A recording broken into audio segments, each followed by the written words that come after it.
12 জানুয়ারি থেকে 16টি দলকে নিয়ে গলসির বাহিরগন্না মিলন সংঘ এবং পাঠাগার নকআউট ক্রিকেট প্রতিযোগিতা শুরু হয়েছিল। আজ তার চূড়ান্ত পর্যায়ের খেলাটি অনুষ্ঠিত হয়। চূড়ান্ত পর্যায়ের খেলার যোগ্যতা অর্জন করে রাকোনা একাদশ এবং জামতারা একাদশ। এদিন জামতারা টসে জিতে ব্যাট করার সিদ্ধান্ত নেয় এবং 16 ওভারে 6 উইকেট হারিয়ে 227 রান সংগ্রহ করে। জামতারার হয়ে সর্বোচ্চ 157 রান করে শেখ নূর ইসলাম। রাকোনার বরুণ শ্যাম 4টি উইকেট পায়। পরে রাকোনা ব্যাট করতে নেমে 11.4 ওভারে 10 উইকেট হারিয়ে 167 রান করতে সক্ষম হয়। রাকোনার হয়ে সর্বোচ্চ 58 রান করেন রণজিৎ মণ্ডল। চূড়ান্ত পর্বে জামতারা একাদশ 60 রানে জয়লাভ করে। খেলার ও সিরিজের সেরা খেলোয়াড় নির্বাচিত হন জামতারার শেখ দীপু। বিজয়ী এবং পরাজিত দুটি দলকে ট্রফি সহ 17 ও 13 হাজার টাকা পুরস্কার দেওয়া হয়। এছাড়াও সেরা খেলোয়াড়, সেরা ব্যাটসম্যান, সেরা বোলার ছাড়াও বেশ কিছু বিভাগের সেরাদের পুরস্কৃত করা হয়। জানা গেছে বাহিরগন্নার বাসিন্দা তোজাম্মেল মল্লিকের চেষ্টায় এই প্রতিযোগিতাটি হয়ে থাকে। সেই কারণে ক্লাবের প্রত্যেক সদস্য সহ আগত দর্শকরা তাকে সাধুবাদ জানিয়েছে। খেলা খুবই সুন্দর হলো, বিশেষ করে বিভিন্ন দর্শক দূর দূর গ্রাম থেকে এসে উপস্থিত হয়েছে। সেই দর্শকদের আগমন ও খেলার একটা ছন্দ আমাদেরকে সকলকেই সুন্দর। এই খেলার মাধ্যমে যুব সমাজকে কি বার্তা দেবেন? যুব সমাজকে এটাই বার্তা যে আমরা দিনের দিন মোবাইল মুখী হয়ে পড়েছি। খেলাধুলা ছেড়ে দিয়ে খেলার মাঠগুলো যেন মোবাইলে গেম খেলার একটা জায়গা হয়ে দাঁড়িয়েছে।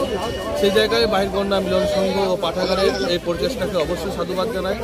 বিশেষ করে বাহিরগন্না মিলন সংঘ ও পাঠাগার, নামটার মধ্যে পাঠাগার শব্দটা যোগ আছে। মানে একদিকে ওরা যেমন গ্রামে বিভিন্ন সাংস্কৃতিক অনুষ্ঠান করে, সেখানে যুব সমাজকে একটা সংস্কৃতিমুখী করে তুলছে, আবার খেলাধুলাও তাদের সুস্থ চেতনা ও মনের বিকাশ ঘটানোর একটা উদ্যোগ নিয়েছে। ওদের এই উদ্যোগকে অবশ্যই সাধুবাদ। রাকোনা নবম উইকেট LBW, এটাই কি টার্নিং পয়েন্ট ছিল? অবশ্যই ওটা টার্নিং পয়েন্ট, কারণ ওখান থেকে খেলার মোড় যেন অন্যদিকে ঘুরে গেছে, যা তাদেরকে এক অন্য মাত্রায় নিয়ে গেছে। ওনার প্রাককালেও আমরা এই ধরনের টুর্নামেন্ট করেছিলাম।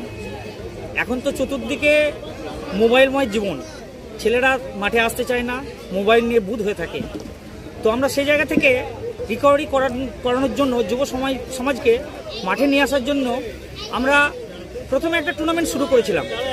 কিন্তু বর্তমানে তথা সেই সময় আমাদের বিডিও সাহেব ছিলেন সঞ্জীব সেন মহাশয়, উনি বলেছিলেন যে বাবা তোমরা টুর্নামেন্ট করো, টুর্নামেন্টটা অতি আকর্ষণীয় করতে যাও না, তোমরা ছেলেদেরকে মাঠমুখী করো এবং এই উদ্দেশ্যে তোমরা স্থানীয়দের মাঠে নিয়ে এসো, অর্থাৎ আধার ভিত্তিক টুর্নামেন্ট করো।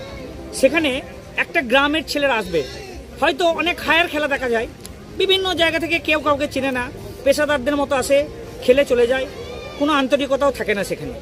কিন্তু আধার ভিত্তিক খেলায় একটা মনোসংযোগ, একটা আন্তরিকতা, একটা দায়বদ্ধতা এসবগুলো থেকে যায়। সর্বোপরি প্রত্যেক গ্রামই চাইবে এই ধরনের দেখে এই ধরনের টুর্নামেন্ট তারাও খেলবে, তারাও মাঠে আসবে, টুর্নামেন্ট করবে এবং দর্শকদের মন জয় করবে। অর্থাৎ সর্বোপরি প্রত্যেক গ্রামের একটা খেলার পরিবেশ তৈরি হবে। যে কারণে আমরা আধার ভিত্তিক টুর্নামেন্টটা করেছি, কারণ আমাদের আয়োজন খুব ছোট নয়। আমরা হয়তো মানে এন্টারটেনের জন্য হায়ারের যে টুর্নামেন্ট সেটা আমরা করতেই পারতাম, কিন্তু শুধুমাত্র ছেলেদেরকে খেলার মাঠমুখী করার জন্য, স্থানীয় ক্রিকেটকে ফিরিয়ে আনার জন্য আমরা কিন্তু আধার ভিত্তিক এই টুর্নামেন্টের উদ্যোগ নিয়েছি। আমাদের 5 বছরে আধার ভিত্তিক টুর্নামেন্টের 5 বছর পদার্পণ করলো। এবছর কতগুলি দল অংশগ্রহণ করেছিল? এবারে 16টি দল অংশগ্রহণ করেছিল। ফাইনালে কোন কোন দল খেললো? ফাইনালে অংশগ্রহণ করলো জামতারা একাদশ এবং রাকোনা একাদশ। ফলাফল আজকের ম্যাচে জামতারা জয়লাভ করলো এবং রাকোনা যদিও পরাজয় বরণ করেছে। অসাধারণ একটা ম্যাচ আমরা দেখলাম, কারণ জামতারা শুরুটা যথেষ্ট ভালো করেছিল, 223 রানের একটা বিরাট লক্ষ্যমাত্রা দিয়েছিল। তারপর রাকোনা ব্যাট করতেছে পরপর উইকেটগুলো হারিয়ে চাপে পড়ে যায়। আমরা হয়তো ভেবেছিলাম ম্যাচটা এক পেসে হয়ে গেল, কিন্তু রাকোনার অসাধারণ একজন ব্যাট করে গেলেন, যিনি একক দক্ষতায়